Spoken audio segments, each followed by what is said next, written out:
Hi, I'm Colin Landsman. I'm a history teacher at the Louisville High School. Louisville has had its share of interesting personalities, none more unique than Levi Everett, who was born in 1862 and died after a full life in 1949.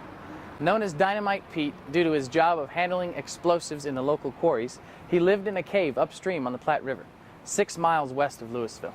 According to local historian Bill Templemeyer, Pete, who sported white shoulder-length hair and a full white mustache, was always seen around town in his oversized bib overalls with no shirt and no shoes. Pete enjoyed visiting Louisville, especially when the annual carnival passed through town, as they frequently did during the month of August. One time, Pete, who fancied himself a violinist, entered the Talent Scout contest.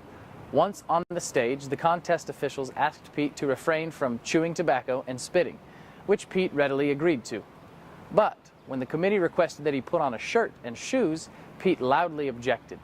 He hastily left the stage, began playing Turkey in the Straw as he went down the aisle, with the crowd following as he regrouped on the nearest street corner.